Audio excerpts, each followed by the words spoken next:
예, 저희가 준비한 6위와 4위입니다.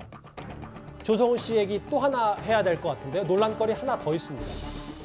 조성은 씨는 지금 저희가 쭉 짚어봤던 대로 본인이 제보 전에 박정 원장을 만났고 그리고 이번 사건을 검찰에 신고하는 과정에서 한동수 대검찰청 감찰부장과 직접 통화한 사실이 뒤늦게 알려졌습니다. 조성은 씨의 설명을 먼저 들어보겠습니다.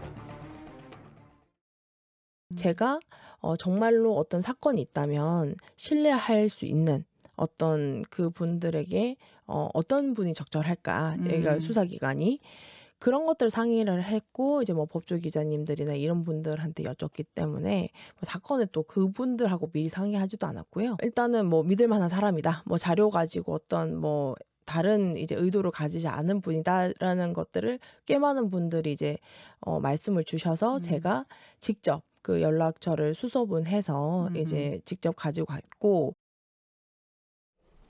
이 제보 과정에서 저희가 한번 시간대별로 준비를 해봤어요. 앞서 얘기했던 8월 11일에 박 전 원장과의 호텔 만남, 호텔 식당에서 만남, 그리고 윤 전 총장 고발 사주 의혹 첫 보도인데 바로 다음 날 조성은 씨가 한동수 감찰부장에게 직접 전화를 겁니다. 주변에서 믿을 만한 사람이라고 말해서 연락처를 수소문해서 연락했다. 이 부분이 왜 논란거리인지가 좀 더 알아봐야 될 것 같은데요.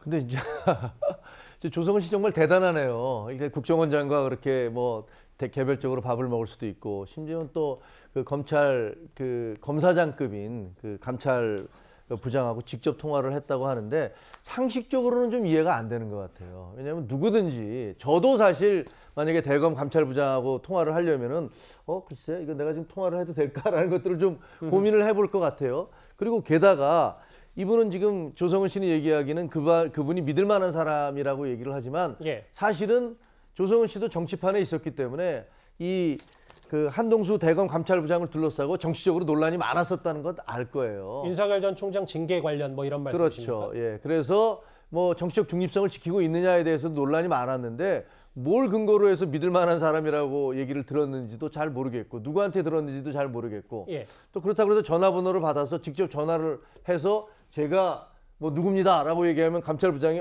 그래요? 라고 바로 이렇게 연결이 되는 것도 상식적으로는 쉽지가 않아요.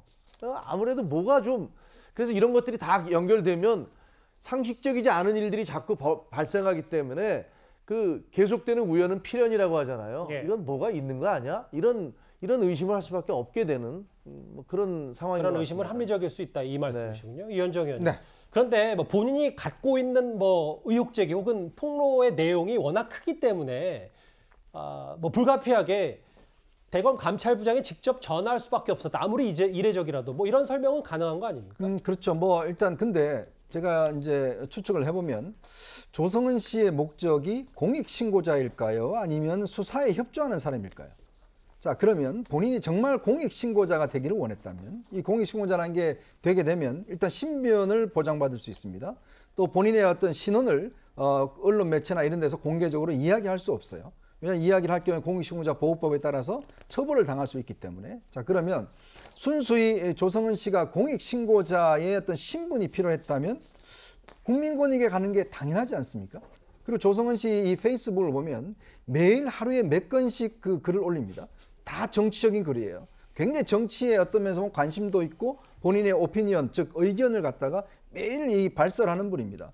그러면 한동수라는 분이 어떤 분인지는 뭐 삼척동자도 다 알지 않습니까? 그러니까 정치에 관심 있는 분이라면 한동수 지금 현재 감찰부장이 윤석열 전 총장의 징계에 앞장섰고 이분이 조국 전 장관 시절에 임명이 돼서 추미애 장관의 핵심 측근이라고 해왔던 거는 뭐 다 아는 주제였거든요. 뭐 저희 패널과 똑같은 그런 식견을 가지고 있는 분이에요. 자, 그러면 조성은 씨가 예를 들어서 왜 국민권익에 가지 않고 굳이 대검 감찰부에 갔을까? 대검 감찰부는 이 보도가 있자마자 바로 이제 손준성 검사에 대한 감찰에 들어갔습니다. 그리고 또 박범계 법무장관이 이 사안에 대해서 수사로 전환을 할 수 있다고 그랬어요. 그러면 조성은 씨가 원하는 거는 공익신고자에 대한 신변 보호가 아니라 어떤 면에서 보면 수사에 자료를 제공하는 그런 것들을 요구하지 않았을까? 원하지 않았을까?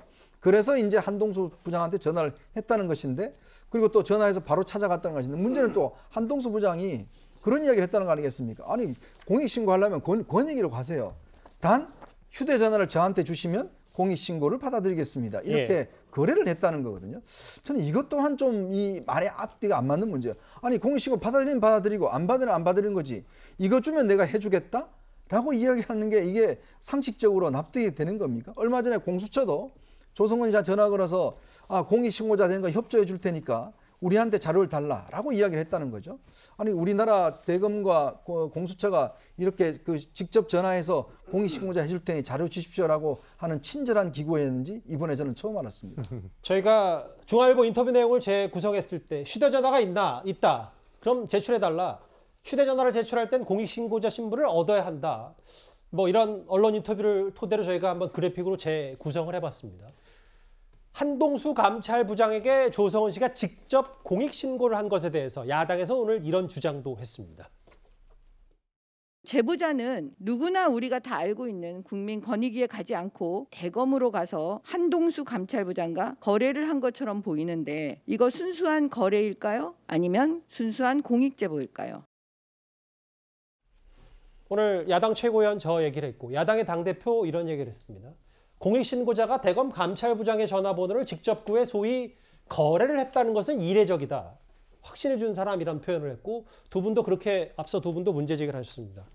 오늘 저희 뉴스탑10 첫 출연하신 하원기 대변인님. 네. 이 부분이 야당에서는 정치적 뒷배가 있고 무슨 뭐 전략 있는 거 아니냐 의심하고 있거든요. 어떻게 판단하십니까? 아니, 사실상 변죽 올리는 거라고 봐야 되죠. 이 제보자가 그 제보 과정에서 예. 혹은 제보 이후의 행보에 대해서 정치적으로 해석하거나 좀 상식적으로 바로 받아들일 수 없는 부분에 대해서 의아해하는 건 있을 수 있다고 생각해요. 그렇지만 그와 별개로 지난해 4월에 있었던 고발 사주 사건이란 팩트 자체가 바뀌는 건 아니란 말이죠.